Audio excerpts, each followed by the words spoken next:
ఆయన ఆయన సో మన ఇంటర్నేషనల్ ఎయిర్పోర్ట్ ఆమోదించిన దానిపై కొంతమంది విమర్శిస్తున్నారు పై దీనిపై మీ స్పందన ఏంటి? నా హైదరాబాద్ నుంచి వైజాగ్ వెళ్ళాలన్నా విజయనగరం వెళ్ళాలన్నా ఒక నరకం అనేది చూసేవాళ్ళం. ఆ బాధలు అనేవి ఈరోజు మా హైదరాబాద్ వాసులకి, శ్రీకాకుళం వాసులకి, విజయనగరం వాసులకి పోయినాయి. హ్యాపీనెస్గా ఫీల్ అవుతున్నాం. ఇంకా ఏది విమర్శలు చేస్తున్నారు చూసా పనికి మాలిన వాళ్ళు, వాళ్ళ గురించి మాట్లాడినా కూడా వేస్ట్. ఒకప్పుడు ఏది ఓదార్పు యాత్రకి వెళ్ళి ఇక్కడ ఎయిర్పోర్ట్ అవసరమా అన్నాడు పెద్ద మనిషి.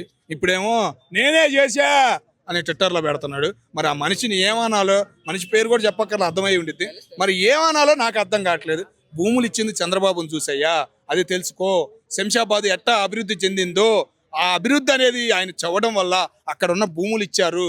నువ్వు గవర్నమెంట్లో ఏది రాయేసావు, ఏమైనా చేసావు 4 సంవత్సరాల నుంచి? ఫస్ట్ సంవత్సరంలోనే వేసావు. 2019 కరోనాకు ముందే నువ్వు వేసావు, తర్వాత కరోనా అని చెప్పావు, కానీ ఏమైనా చేసావా? ఒక్కడి చేసింది లేదు. కానీ వేసిన రాయికి విలువ అనేది ఇచ్చాడు. అట్లాగే మన మంత్రి గారు అక్కడికి వచ్చి మొత్తం చర్యలు తీసుకున్నారు. ప్రమాణ స్వీకారం చేసిన రోజు నుంచి భోగాపురం పట్టించుకున్నారు మంత్రి గారు. చంద్రబాబు నాయుడు గారిని తీసుకెళ్లి, ముఖ్యమంత్రి గారిని తీసుకెళ్లి అది ఓపెన్ చేపించి ఆయన ఒక పేరు తెచ్చుకున్నాడు అనేది చాలా హ్యాపీనెస్ అనిపించింది. సో దీనివల్ల ఎలాంటి లాభం లేదు, ఆల్రెడీ వైజాగ్లో ఉంది కదా అంటున్నారు. అన్నా వైజాగ్ సిటీ ఎట్లాంటిదో, నువ్వు రాజధాని ఎందుకన్నా? నీకు దాని సంగతి తెలుసు కదా. మరి అక్కడ ఉండకూడదా? ఇక్కడ హైదరాబాద్, చిన్న హైదరాబాద్లోనే 2 ఉన్నాయి అన్న. వైజాగ్ ఎట్లాంటిది అది తెలుసు కదా నీకు. మరి నీకు తెలిసి కూడా నువ్వు మాట్లాడితే ఎట్టా చెప్పు? ఈయన రాజధాని అన్నాడని కాదు.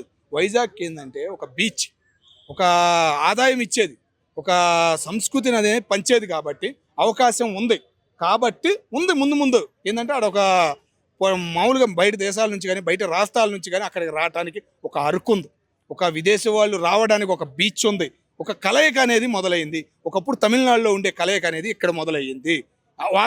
అక్కడ ఒక ఉక్కు, ఒక రాయి అనేది మొదలు పెట్టాలనే ఉద్దేశంతో చంద్రబాబు నాయుడు గారు ఏ రోజు అనుకున్నారు, అది పూర్తి చేశారు 2 సంవత్సరాల్లో. ఓకేనా? అది ఏదో జగన్మోహన్ రెడ్డి గారు రాయి వేశారు, సగం చేశారు అని అనటానికి లేదు.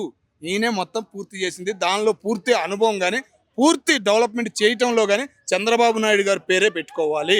ఓకేనా? సీతారామరాజు అని పేరు పెట్టారు చూసావా, సూపర్. అది ఒక్కడే చాలు చంద్రబాబు నాయుడు గారికి చరిత్రలో నిలబడటానికి. జగన్ మేమే చేసాం అంటున్నారు అని మేమే చేసామనే అదే నేను ఏం చేస్తుంది అది ట్విట్టర్లో వచ్చి అబ్బా స్పెల్లింగులు తప్పు లేకుండా ట్విట్టర్లో పెట్టాడు. అంత మటుకి హ్యాపీ. అబ్బా నేను ప్రతిపక్షం లేకపోయినా ఉన్నా కదా మరో పార్టీ, అది ఆ పార్టీ నేను ఉండాను అని ఒక ఫీలింగ్ జనాల్లో కనిపించాడంటే అంత మటుకు హ్యాపీ. నేను ఉండాను, బెంగళూరులో లేనురా బాబు, ఏడా ఉండా ట్విట్టర్లో పెట్టా. మరి ఆయనే పెట్టాడు, మరి వాళ్ళు ఎవరు పెట్టారో తెలియదు, కానీ నేను ఉండానని అనిపించాడు కదా, అదొక్కడే హ్యాపీనెస్ అనిపించింది. అట్లాగే జీతం తీసుకుంటున్నావయ్యా, అసెంబ్లీకి రాయ్యా, క్వశ్చన్లు వెయ్యయ్యా, ఇంకా హ్యాపీగా ఫీల్ అవుతాము. చాలా విషయంలో జగన్ స్పందన అవట్లేక దీనిపైన ఇచ్చారు కదా రెస్పాన్స్, ఎందుకు అనుకోవచ్చు? నేను అంటుంది అదే కదన్నా, రాయేసాడు కదా, రాయేసి సెల్ఫీలు తీసి ఉంటాడు కదా, సెల్ ఫోన్లో చూసుకుని ఉంటాడు, అబ్బో నేనే వేసాను కదా అని ఫీలింగ్ ఆయనలో కలిగి ఉంటుంది. అందుకే కంపల్సరీగా ఈవినింగ్కే ట్విట్టర్లోకి వచ్చేసి స్పందించాడు. అది ఎయిర్పోర్ట్ వల్ల మనకి బెనిఫిట్స్ ఏముంటాయన్న? చాలా బెనిఫిట్ ఉంటాయి అన్న. ముందు హైదరాబాద్ వాళ్ళు, విజయనగరం, శ్రీకాకుళం వాళ్ళ కష్టాలు తీరుతాయి. పెద్ద వాళ్ళవి ఏసీ ట్రైన్లు పెట్టినా, బస్సులు పెట్టినా, సంక్రాంతి పండగ కానీ పెద్ద పండగలకు వెళ్ళడానికి పెద్ద వాళ్ళే అల్లాడుతున్నారు.